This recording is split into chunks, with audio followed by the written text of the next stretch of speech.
One night, when he was a boy, I heard him shout out in his sleep, "Where's my Ferris wheel?"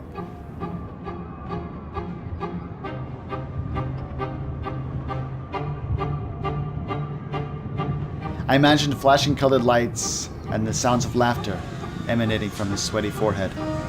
And I wondered, what kind of phantasm could trigger such an outcry?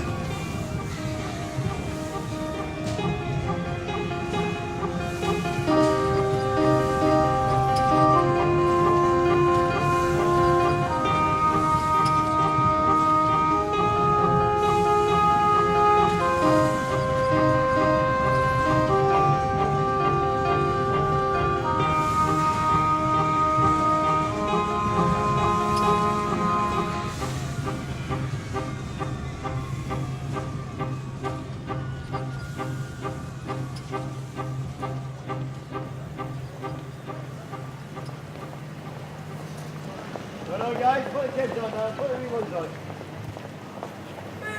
Put the wee ones on now, anyone else? So, Victor, can you tell me what it is you want about the running the rides?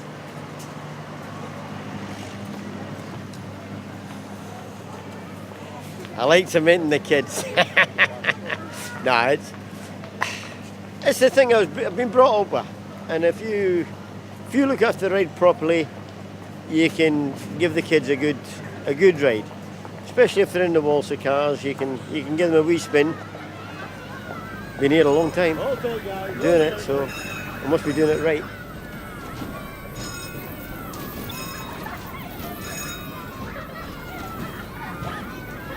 Press the wee button, make a noise. Well, when I was younger, I loved all the rides. Obviously, you went on all the rides and things like that. And I seen how much fun I had with it, and I wanted to bring that to different communities for other people's children and to see. So if I enjoyed it that much, I would know that they would. And a lot of places where you go, you would think to yourself, right, there's nothing much there, and this is what I want to do to all these towns and fetch them a bit of happiness and a bit of something to do, really.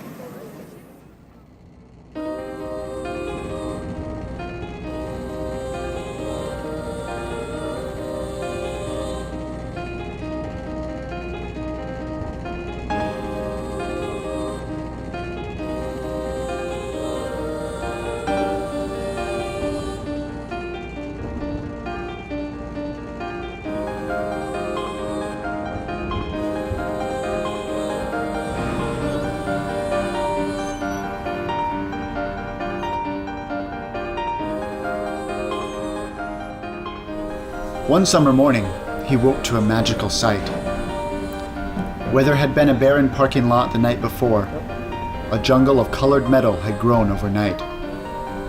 He stared for hours at the seductive paradise of rotating machines and tried hard to believe it wasn't a mirage.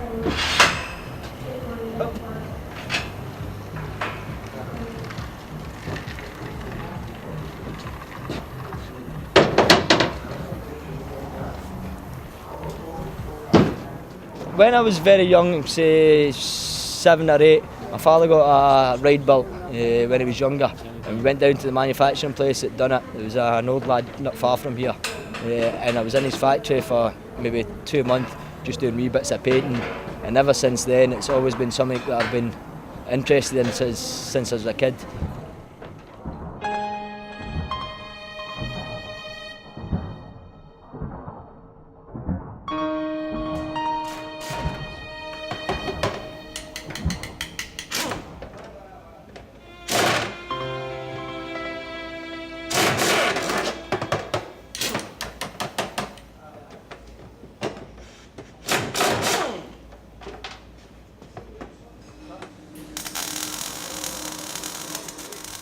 On cold afternoons, he built thrill rides with Lego bricks and Meccano, and he imagined the excitement of the yellow-headed plastic men as he spun them about.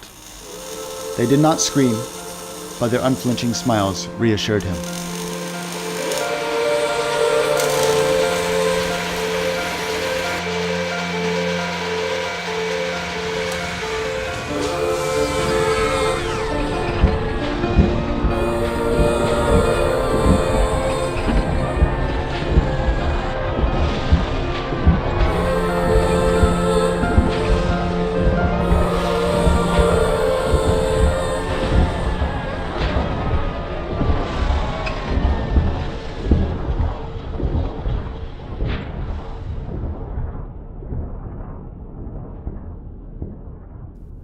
He was at once enthralled and frightened by the metal monsters of fun, but by the time he had worked up the courage to try one, they had all mysteriously vanished.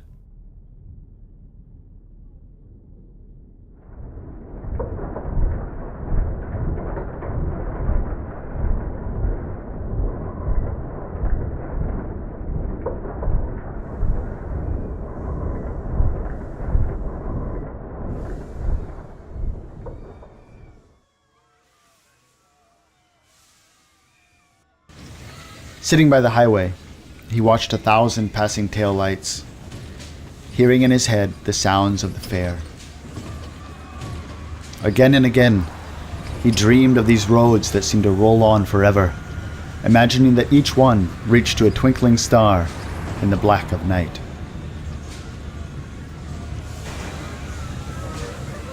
I didn't have a favourite ride as such, because we were in the fortunate position.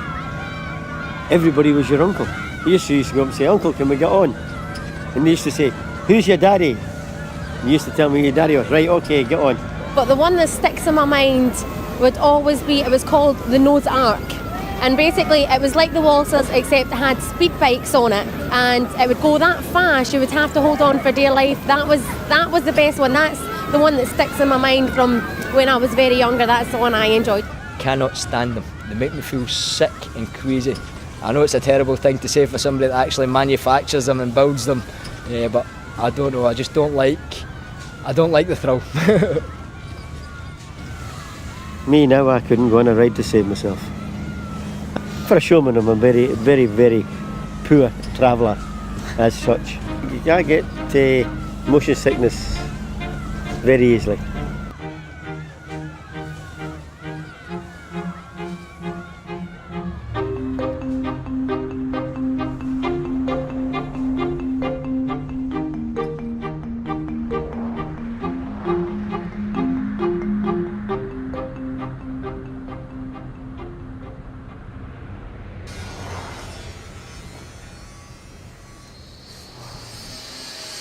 When one gets to a certain age, you would like to be able to say, well, I can afford to retire and take it easy.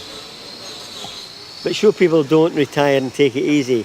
They do retire, but they still like to keep their hands in with their family and always do a wee bit.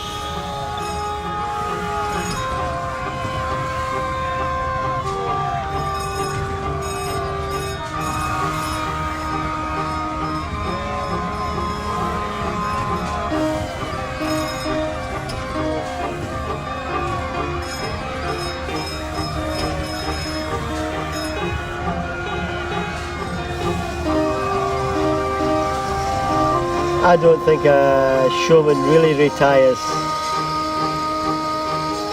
until he's passed away.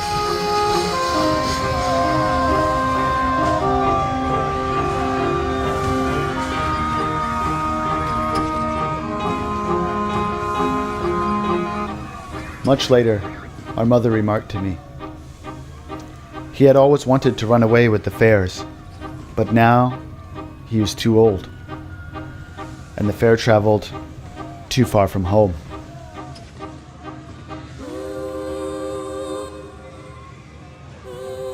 We went to the movies instead, and it turned out that we were pretty happy about it after all.